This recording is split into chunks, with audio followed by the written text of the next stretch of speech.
Hi everyone, William here. It's the 28th of November 2025 and I am back after a lapse of a few days with the very last part of the diary entry of 19th October 1917. I should say at the beginning, this is the Grand Duke Dmitri diary series. We're in 1917, and as I said, this will be the last of the long diary entry of the 19th of October. If you hear my dogs ever, then please disregard it as much as possible. I can hear my little one sort of snuffling around, but I don't know if you can hear it. Hopefully not. Okay, so what's our recap for last time? Well, last time Dmitri expressed some very hard feelings towards England, towards the UK. He always just says England. As a rival of Russia, and thinking that they were behaving spitefully and wanting to not just see the Tsarist regime replaced, but really see Russia just ground into the dust, reduced to a state of slavery and abjection, I think is what Dmitri said.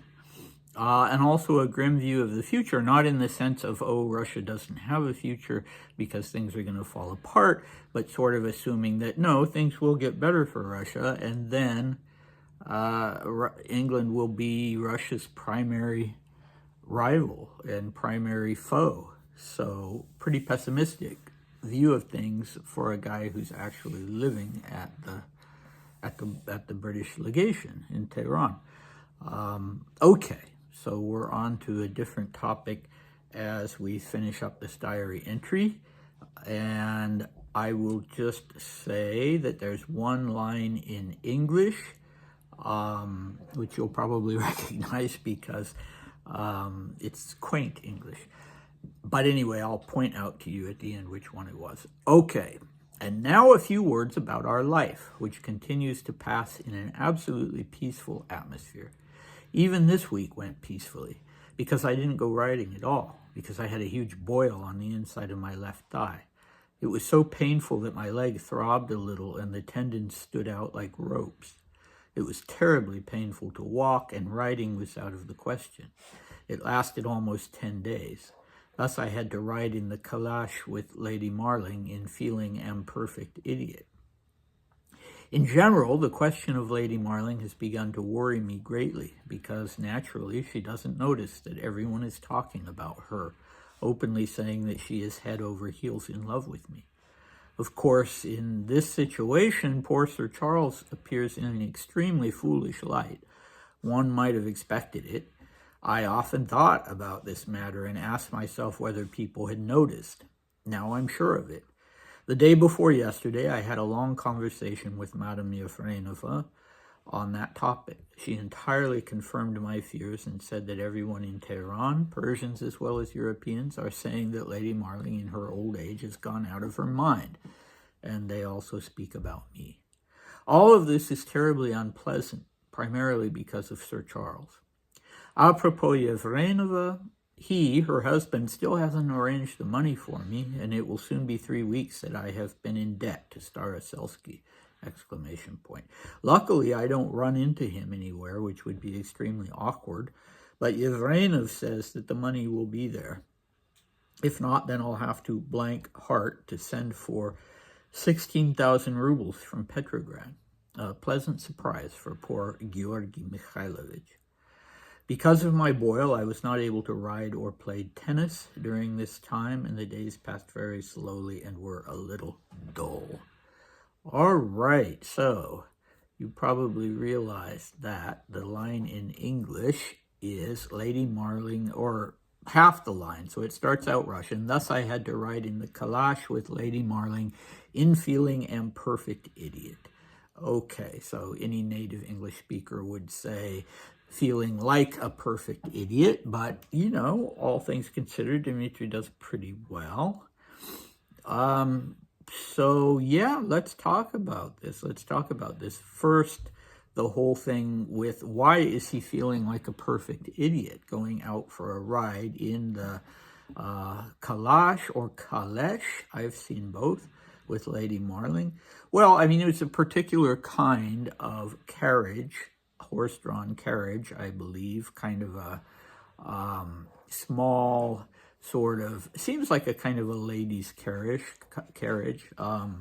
I don't know if that was necessarily the case, but anyway, at this particular time in history, at least for Dmitri, he considered that, men rode a horse. They didn't go along in the carriage. That's what the ladies and the children did. And so he didn't like, obviously, riding through town in this carriage with Lady Marling, which wasn't a manly thing to do. But, clearly he didn't tell her, I'm not going to go, this embarrasses me, I'm not going to go out on our usual daily excursions. He was definitely a person who had a hard time saying no. And he's already told us that Lady Marling doesn't respond well when somebody says no to her. So that's a good segue into this whole question of Lady Marling and what was up with her. Well, of course, we only have Dmitri's side, and he presents this situation as being one in which she's just, as he says, head over heels in love with me. And she's mooning on him, and I don't know, whatever a person does when they're in love around the person that they're in love with. And he, of course, is not in love with her. This is pretty one-sided, and he doesn't like the situation because it's embarrassing for his host, who appears in an extremely foolish light, as he says. And now people have started talking about it, both Persians and Europeans. And yeah, so that's Dmitri's side of things. Now, on the other hand, he has told us in an earlier diary entry that he's been kissing her. He's been talking about having this little sort of thing where he said they kiss, but they don't do anything else. Well, you don't kiss another man's wife and then say, oh, it's all just her, right?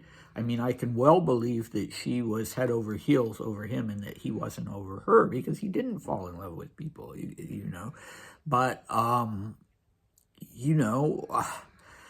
it takes two, doesn't it? So he's not sort of the man who's being completely indifferent, while the woman is gaga. So yeah, I mean, maybe he had stopped the whole kissing thing. That may well be because he's expressed some frustration with the fact that when he was depressed, for instance, she took it as some kind of personal affront to her and became very difficult. But anyway, that's the situation. And what about Sir Charles? He doesn't seem to have cared at all. He wasn't saying, well, my boy, I think you'd better move out. Or, yeah, he didn't seem to care. I'm a little surprised at that. He was in his 50s. His wife was in her 30s. And I've often thought that maybe he just, enjoyed not having the have to deal with a wife who obviously wasn't fulfilled as far as she was bored, and she wasn't getting affection from her husband. He was kind of a, reserved British, that whole, all business kind of a person. Anyway, that's about as much as I can say about that, although Dmitri is not being particularly kind to her, referring to her as a woman in her old age who's gone out of her mind. He doesn't say that that's what he himself is saying, excuse me, but what the talk is, people are saying that Lady Marling in her old age has gone out of her mind. Well, she was in her mid-30s, God forbid he should meet me. He would think I was ancient of days. And had she gone out of her mind? Well, Anyway, make of it what you will. Then finally we end up with the question of the money that he lost gambling, quite a lot of money, a small fortune actually. And Yevrenov worked for the Imperial Bank of Persia, and said that he would arrange a loan for Dmitri. And so 3 weeks have passed. Nothing has come through with the money. And he owes, it's a debt of honor. It's a gambling debt. So very embarrassing. And he's now at this point contemplating doing what is obviously even more embarrassing, or as embarrassing to him, which is to ask to send a letter to Russia and ask Georgy Mikhailovich Laming to send him 16,000 rubles. And Laming, Laming had been with Dmitri since he was 10, I think, and apparently had always told him never take out, never borrow money.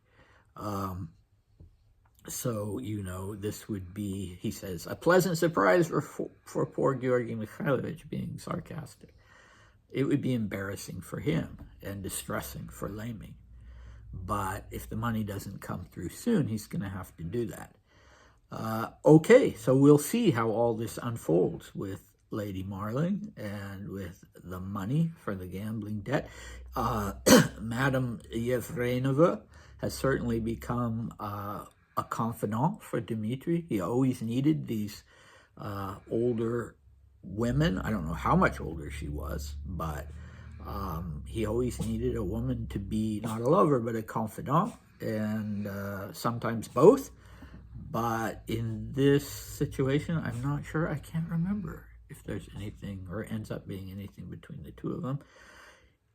What do we have next time? Well, this being the last of the long diary entry, we are now going to go back, as Dmitri does, and fill in each day. So beginning with the 11th of October. And one of the most interesting things in the next sequence of short diary entries will be Dmitri's fascination with the Shiite Muslim holiday of Muharram. I don't know if I pronounced that correctly. So a major, big deal among Shiite Muslims, I gather. I'm not an expert. A little bit sensitive because he's looking at it from the perspective of an outsider, of a European, and, commenting on it from that point of view. He doesn't find everything to be pleasant. But anyway, we will dive into that nonetheless, and I hope to see you next time. Bye.